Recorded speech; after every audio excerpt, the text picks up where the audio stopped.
The sea always whispered secrets, but I never thought it would speak directly to me. Growing up near the coastline, the shipwreck tales were part of the town's lore, their chilling echoes woven into the fabric of our lives.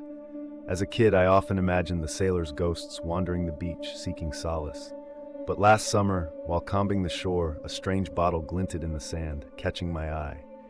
Inside was a brittle, time-worn note that seemed to pulse with its own ominous life. The ink, surprisingly fresh, spelled out the details of a future I couldn't fathom, my own disappearance at sea. Intrigued and unnerved, I shared the story with my closest friends, who laughed it off as another ghostly prank. Yet as the weeks passed, I found myself drawn to the water. The waves seemed to call my name, their rhythms echoing the warnings of the message. I started dreaming of the shipwreck, its broken hull a dark silhouette against a moonlit sky. Each night, the dreams became more vivid, the ocean more insistent. Within those dreams, I wasn't alone. Shadowy figures watched me, eyes glowing with a knowing that chilled my soul. They were waiting, patient and unyielding. Determined to uncover the truth, I returned to the spot where I found the bottle.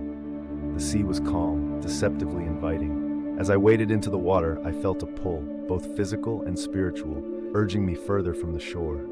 The air grew colder, and the world around me seemed to fade, replaced by an eerie silence that settled over the ocean like a shroud. In that moment, I understood the message's prophecy. I was not just discovering a story, I was becoming part of it. The realization was as terrifying as it was inevitable. The climax arrived with a sudden force. A wave, larger than any I'd ever seen, rose from the depths, crashing over me with a ferocity that left me breathless. As the water enveloped me, I saw them, the ghostly crew from my dreams, their faces twisted with a mix of sorrow and relief.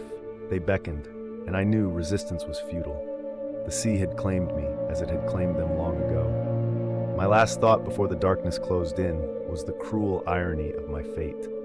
The tale of the shipwreck was no longer just a story, it was my reality, an endless cycle of fear and mystery, destined to ensnare the next curious soul who dared to listen.